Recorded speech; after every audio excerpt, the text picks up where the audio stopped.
नमस्कार साथियों, स्वागत है आपका अपने YouTube चैनल भाषा निकेतन में। साथियों, हम बात कर रहे हैं सुबह सवेरे साहित्य सीरीज के अगले भाग पर। और साथियों, आज ये आपका 15वां भाग है। साथियों, ये सीरीज हमारी चल रही है, वो पीजीटी और टीजीटी के अलावा नेट, जेआरएफ, ये सभी जीआईसी से संबंधित परीक्षाएं हैं। उन सब के लिए हिंदी विषय से आपको उपयोगी साबित होगी। तो साथियों, चलिए वीडियो शुरू करेंगे। और आज से साथियों हम पूरन चंद टंडन पुस्तक के जो वस्तुनिष्ठ प्रश्न हैं उनको साझा करेंगे। और आज हम 50 प्रश्न लेके आए हैं। इसमें थोड़ा समय लगता है इन प्रश्नों में, इसलिए थोड़ा कम ही रखे हैं। तो चलिएगा देखते हैं आज का पहला प्रश्न हमारा क्या है। आदिकाल से शुरू करेंगे और आपका पहला प्रश्न देखते हैं। पहला प्रश्न साथियों, श्रावकाचार किस कवि की रचना है? सरहपा, सवरपा, देवसेन या शालिभद्र सूरी? बताइएगा। तो साथियों कौन सी हो जाएगी? देवसेन। चलिए देखते हैं अगला प्रश्न। दोहा कोश के रचयिता कौन है? आशु कवि, शालिभद्र सूरी, स्वयंभू या सरहपा? तो दोहा कोश के कौन है? सरहपा है। अगला प्रश्न हमारा, भरतेश्वर बाहुबली रास किसकी रचना है? तो भरतेश्वर बाहुबली रास जिनधर्म सूरी, सुमतिगण, धनपाल या शालिभद्र सूरी? तो भरतेश्वर बाहुबली रास जो रचना है वो शालिभद्र सूरी की है। अगला प्रश्न हमारा, परमात्म प्रकाश व योगसार गद्य रचनाओं के रचयिता कौन है? राम सिंह, जोइंदू, रोडा या पुष्पदंत? तो साथियों, परमात्म प्रकाश और योगसार गद्य रचनाओं के रचयिता कौन है? तो आपके जोइंदू हैं। वर्ण रत्नाकर के रचयिता कौन है? ज्योतिषर ठाकुर, लक्ष्मीधर, सोमप्रभ सूरी या देवसेन? तो आपके वर्ण रत्नाकर के कौन है? तो साथियों, ज्योतिषर ठाकुर हैं। अगला है हमारा, भाषा सर्वेक्षण किसकी रचना है? श्याम सुंदर दास, गियर्सन, हजार प्रसाद द्विवेदी या आचार्य रामचंद्र शुक्ल? तो भाषा सर्वेक्षण जो रचना है साथियों किसकी है? गियर्सन की रचना है। अगला प्रश्न हमारा, हिंदी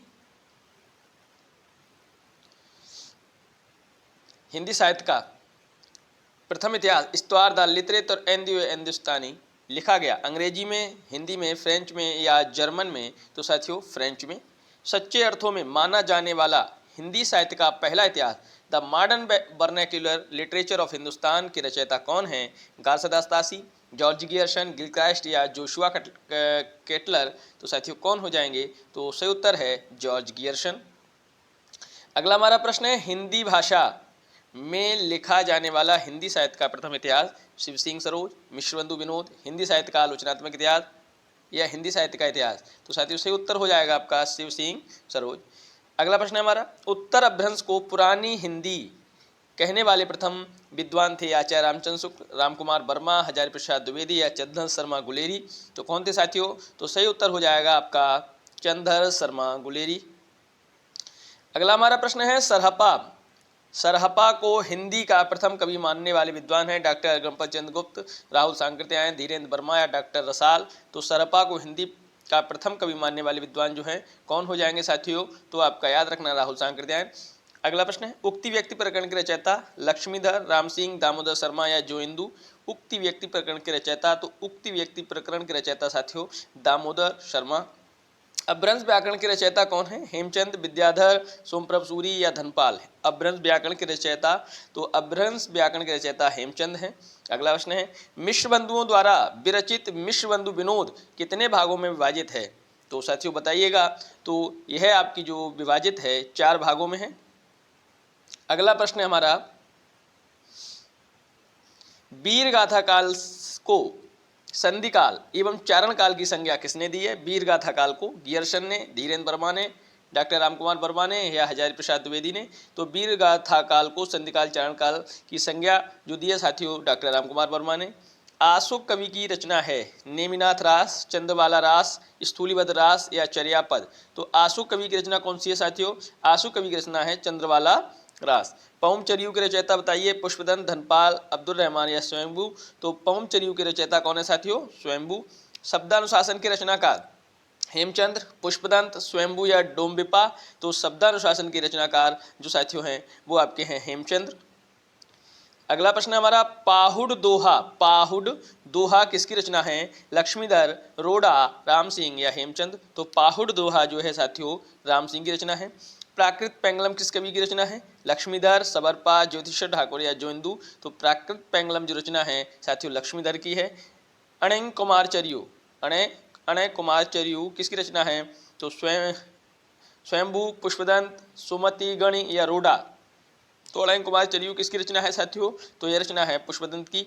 अगला प्रश्न है जय मयंक जस चंद्रिका भट्ट केदार विद्यापति केशव लाल या मधुकर कवि किसकी रचना है जय मयंक जस चंद्रिका? तो साथियों यह जो रचना है आपकी है मधुकर कवि की। किसकी है? मधुकर कवि की।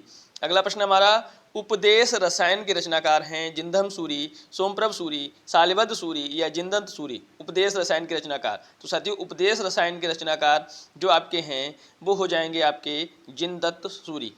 देखते हैं अगला प्रश्न, कुमार पाल प्रतिबोध के रचयिता हैं हेमचंद, धनपाल, सोमप्रभ सूरी या लक्ष्मीधर। तो कुमार पाल प्रतिबोध के रचयिता जो हैं तो याद रखना साथियों कौन हो जाएंगे? सोमप्रभ सूरी।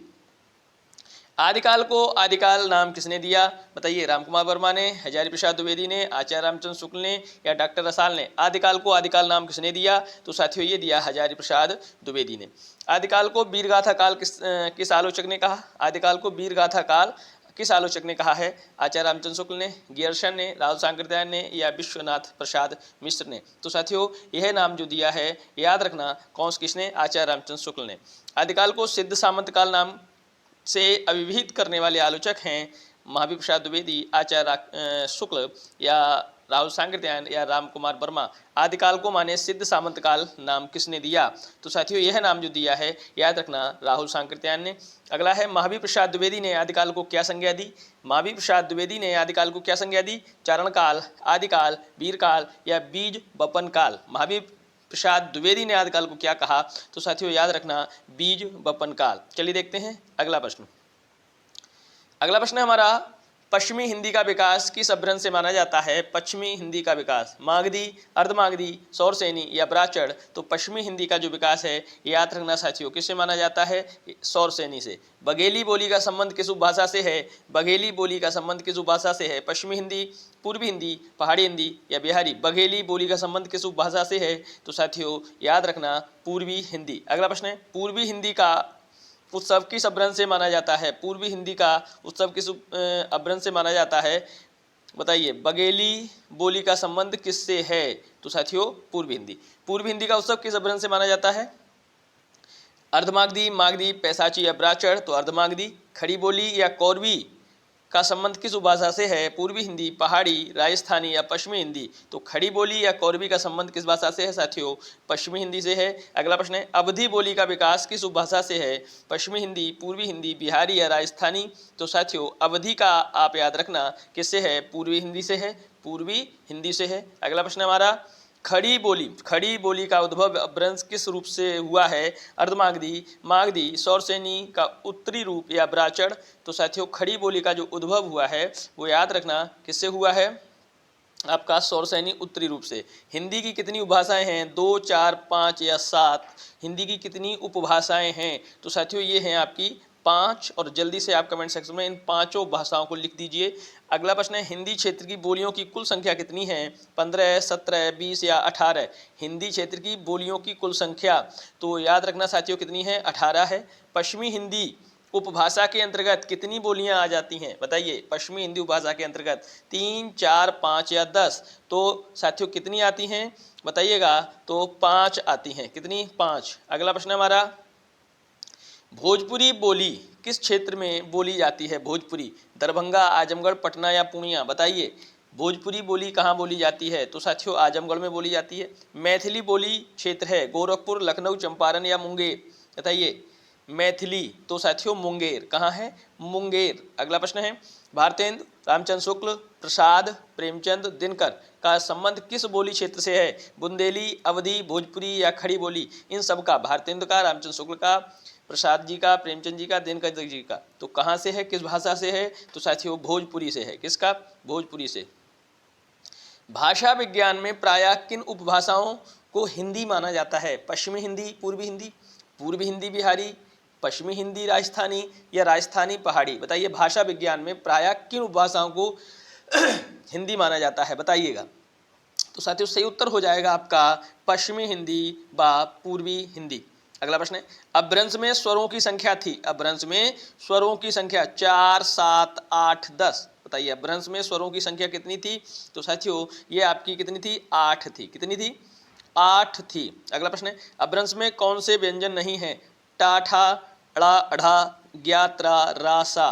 तो बताइए, तो साथियों ये आपके उत्क्षिप्त या ताड़नजात व्यंजन नहीं है। अगला प्रश्न है, निम्न में से हिंदी की प्रथम रचना कौन सी मानी जाती है? हिंदी की प्रथम रचना श्रावकाचार, दोहाकोश, चर्यापद या योगाचार। हिंदी की प्रथम रचना कौन सी मानी जाती है? श्रावकाचार। अगला प्रश्न है, आदिकाल को वीरकाल की संज्ञा देने वाले आलोचक हैं रामकुमार वर्मा। आदिकाल को वीरकाल बताइए किसने कहा है? रामकुमार वर्मा, हजारी प्रसाद द्विवेदी, डॉक्टर रसाल या विश्वनाथ प्रसाद मिश्र। बताइए किसने कहा? तो साथियों सही उत्तर हो जाएगा विश्वनाथ प्रसाद मिश्र। अगला प्रश्न है, हिंदी साहित्य के विभिन्न कालों का काल विभाजन करके नामकरण करने वाले प्रथम इतिहासकार हैं। हिंदी साहित्य के विभिन्न कालों का काल विभाजन करके नामकरण करने वाले प्रथम इतिहासकार हैं आचार्य रामचंद्र शुक्ल, रामकुमार वर्मा, गियरसन या गारसा दत्तासी।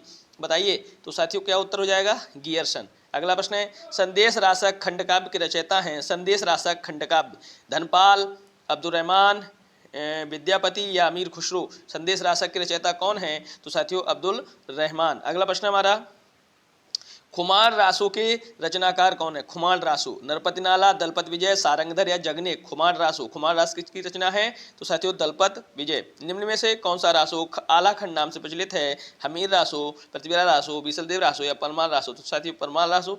निम्न में से मूलतः गे रासो काव्य है खुमार रासो, परमार रासो, बीसलदेव रासो या हमीर रासो। तो साथियों बीसलदेव रासो। अगला प्रश्न है, परमार रासो के रचयिता का नाम बताइए। जगनेक, दलपत विजय, नरपति नाला या चंद्रबरदाई। तो साथियों कौन हो जाएंगे? जगनेक। तो साथियों ये हमारे 50 लगभग 51 प्रश्न हो गए और इनके आगे प्रश्नों पर चर्चा हम अगली वीडियो में करेंगे। तो साथियों साथ बनाए रखिएगा और साथियों वीडियो कैसा लगा कमेंट सेक्शन में जरूर बताएं। इसके अलावा आप हमारी वीडियो को लाइक और शेयर भी करते रहें। चैनल पर नए हैं तो प्लीज़ चैनल को सब्सक्राइब कर लें। और साथियों इसके अलावा आप हमारे टेलीग्राम चैनल से जुड़ना चाहते हैं तो आप डिस्क्रिप्शन में जाकर वहाँ से जुड़ सकते हैं। तो फिर मिलेंगे अगली वीडियो में, तब तक के लिए नमस्कार, धन्यवाद, जय हिंद।